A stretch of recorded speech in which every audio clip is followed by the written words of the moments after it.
key. It's for you and me, you and me. So let's discover love's great wonder. Let's discover the spell we are under.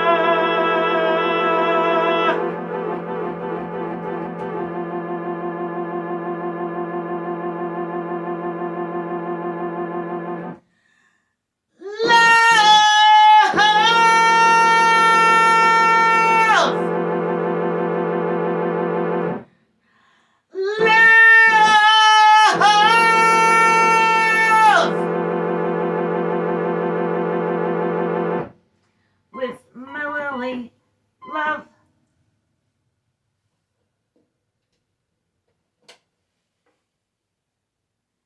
Hello. I'm Merlin, Mililli. Welcome to the Love Show, where we grapple with the question, what is love?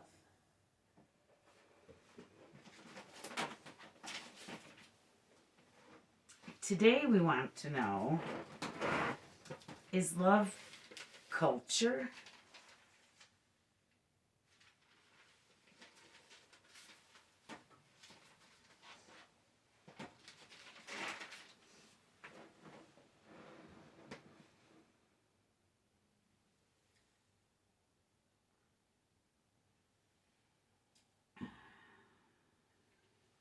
That's a good latte. I make them myself. I don't go to Starbucks or anywhere else. I make them in my kitchen. I've shown you guys on the special Valentine's Day Love Show. I showed you how to make a latte and peanut butter cups for your loved ones.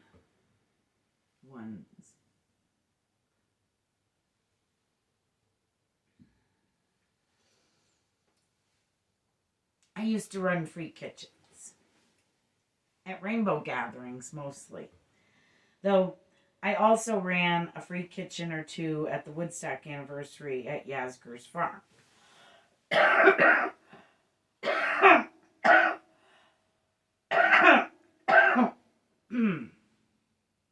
Excuse me. It's my allergy season. There must be some mold growing in the studio here. I'm allergic to mold.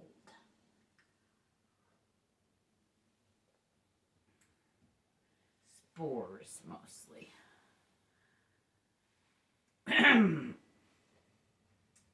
Anywho, are free kitchens love? Always more questions than answers here at the Love Show. The Rainbow family of Love and Light organized the Rainbow Gathering.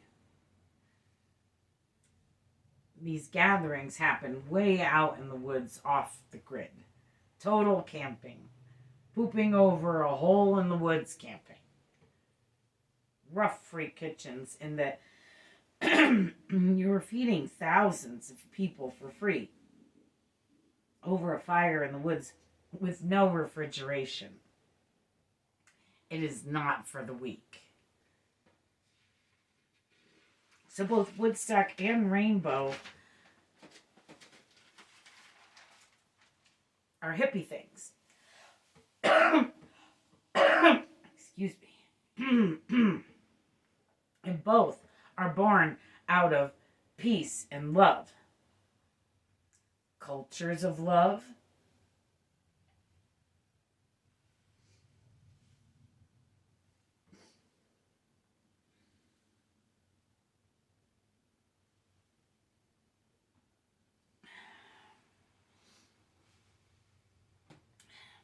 Now I know the hippies had a lot of sex, but when I say love here or anywhere else, I do not ever mean sex. We have proved here at the Love Show, excuse me, that love is not sex and sex is not love. and that we confuse the two at our own peril.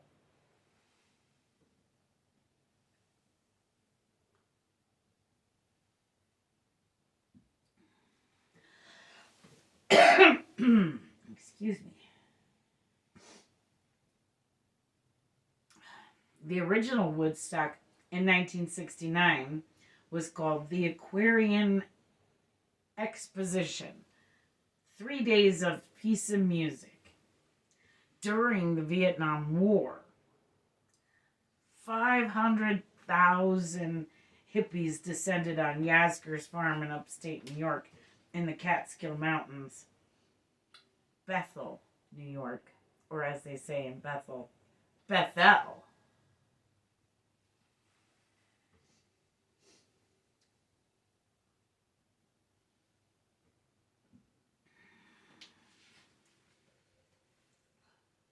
The Rainbow Gatherings were sort of born out of Woodstock, where the hippies still wanted to gather in the woods and feed each other. But Woodstock was over.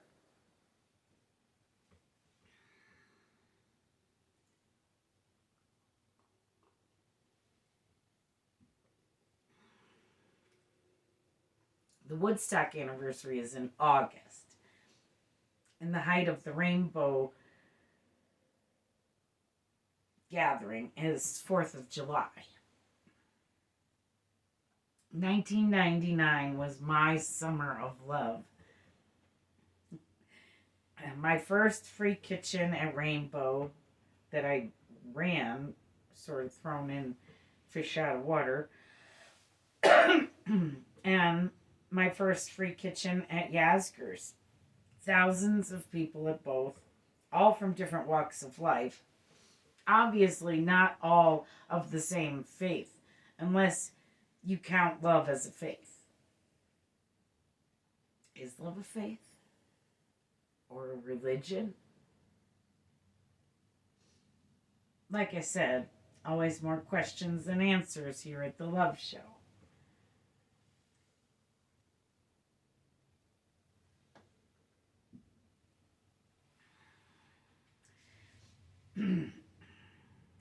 Hippie culture is, at its root, a love culture, an American love culture. Though hippiedom is a worldwide phenomena, I'm pretty sure it was all born and realized that weekend in 1969 at Yasgur's farm. Born of love.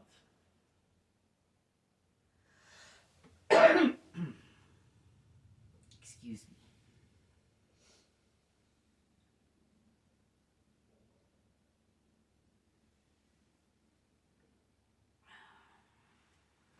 I saw two golden eagles making that cool eagle noise as I walked out to the studio today, and I just want to say they are amazing. We almost didn't have any more golden eagles, and then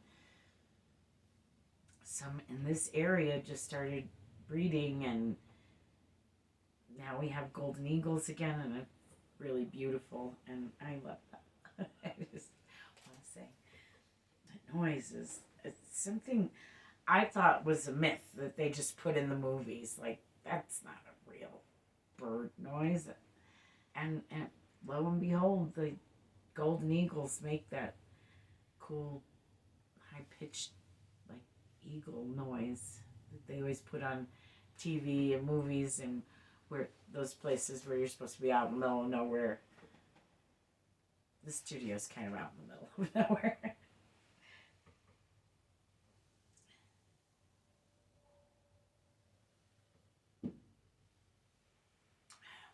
So it's a challenge to get thousands of people from all different walks of life to love one another, even for a weekend. I think that for the most part in 1969 they achieved it. I think in 1999 we came close to the 1969 achievement. Rainbow seems to be lacking in love, at least to me and towards me. I think a lot of people who go to Rainbow these days don't really understand what it's about.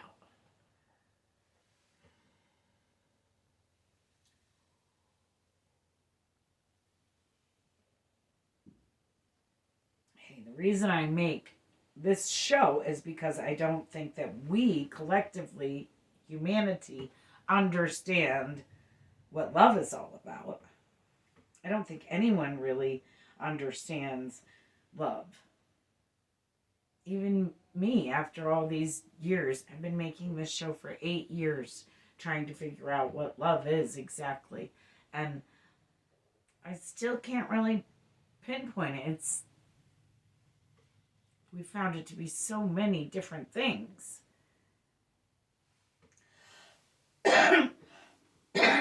Excuse me.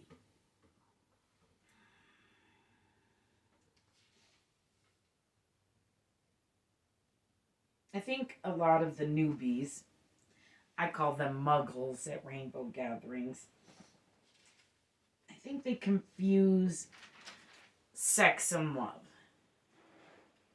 Some of them come for sex and, you know, to look at people that are naked.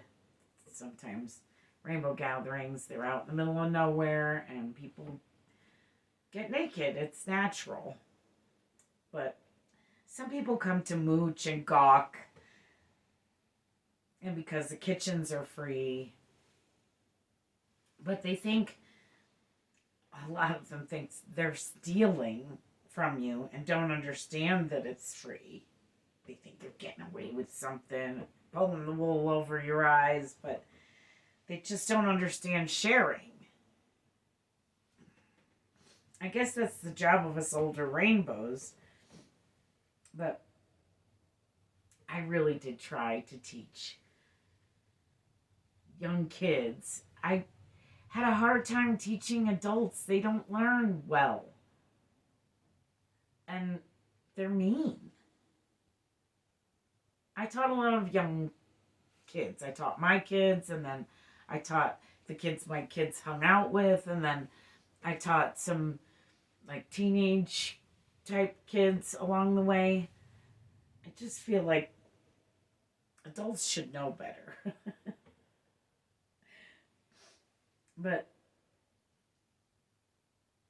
giving and giving and giving love and food and time and energy and money and gas and propane and getting virtually nothing in return. No love, no food, no time, no energy, no money, no gas, no propane, not even more than 20 thank yous. I fed millions of people for free over the years, over a fire in the middle of the woods, and only 20 people ever even said thank you.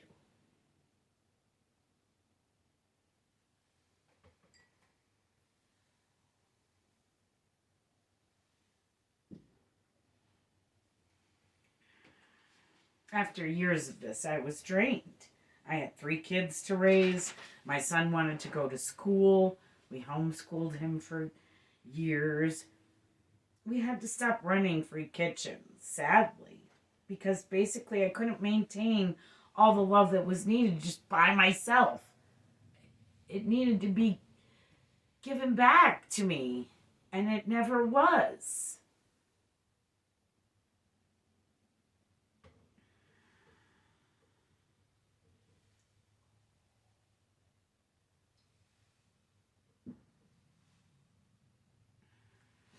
We made a show a while back that asked, is love a reciprocal thing? We found that when we give love and it's not returned, it sort of taints the love somehow. I think that hippie culture of love can work, but it has to be a give and take, and sharing thing. As soon as it's not, as soon as people get greedy and lazy and selfish, it all just falls apart.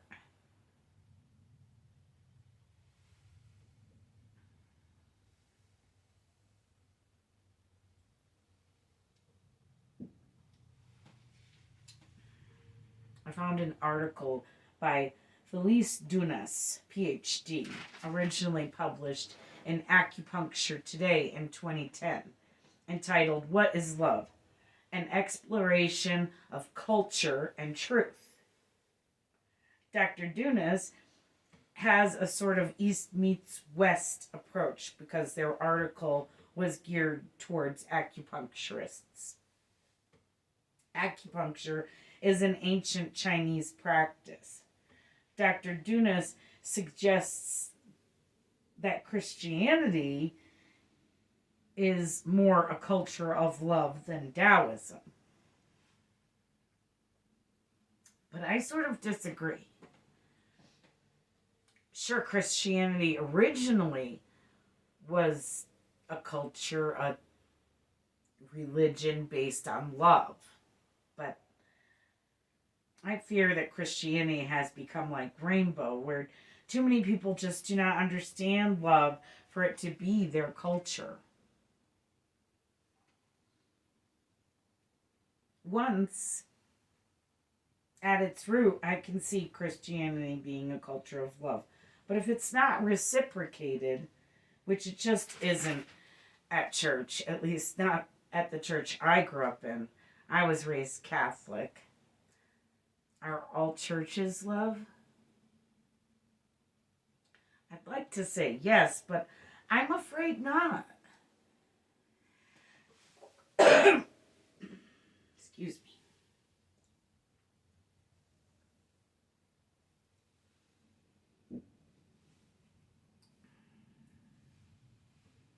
Dr. Dunas says, and I quote, "The Chinese philosophers, however, do not envisage an individual, inward-looking, autonomous self as we have in the West.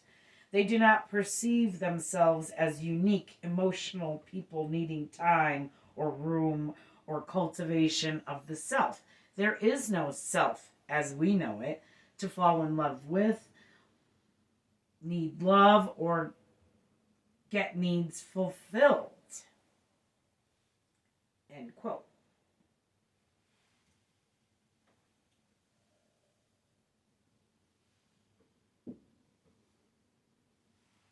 I disagree. I think when letting go of the ego, the self, or just no ego existing in these Eastern belief systems, the spirits of these folks exist in one love. One pure love that we're born out of and we return to. No sex involved. I think that's where the West always messes up love. When they confuse love with sex. The idea that we are all one love is an Eastern belief. It comes from the Buddhists and the Taoists. This love where I believe we all can exist.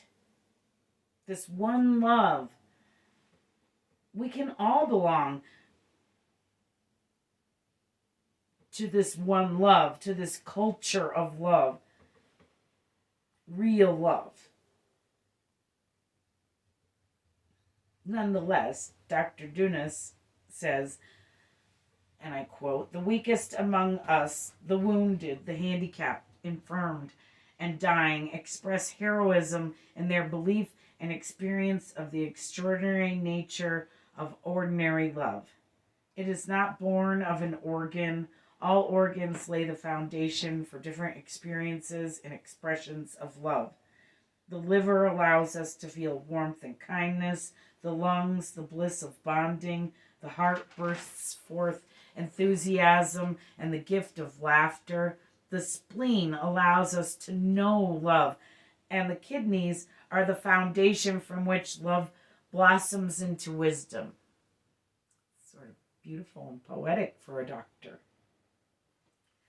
The doctor closes with a simple remark, and I quote, "It is our gift to spread love to those we lead and heal."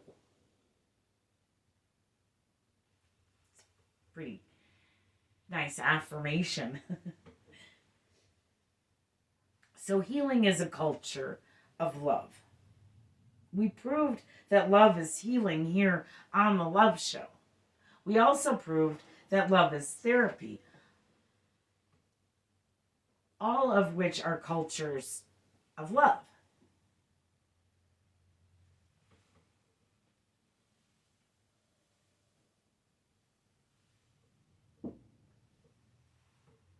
We proved here on the Love Show that love is necessary for growth, that babies don't grow without love. Just humanity, just living is a culture of love. Even if we lose track as we age or as a culture of love in a collective of people, even if we forget to give back, even if we get greedy, even if we lose sight of love and fall to hate, if we are alive, someone loved us. Somewhere along the way, someone loved us enough to feed us, clothe us, and change our diapers. And therefore, humanity is, whether we like it or not, a culture of love. The hippies always talk of getting back to nature. Love is the human's natural state. Hatred is taught and learned. Love is inherently there. It's naturally part of us. Hatred is not. Love comes naturally. The good news is, if hatred is learned, it can be unlearned.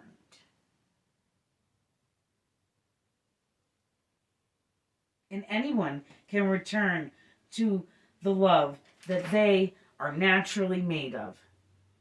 The love that they are culturally made of. Because, friends, love is culture. Culture is love. We are a culture of love.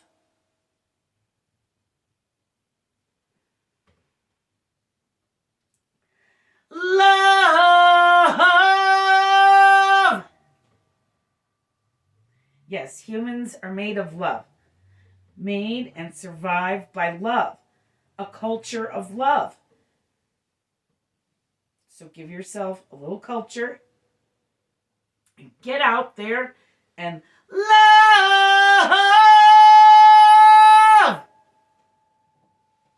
I love you. Thanks for watching. Have a great week.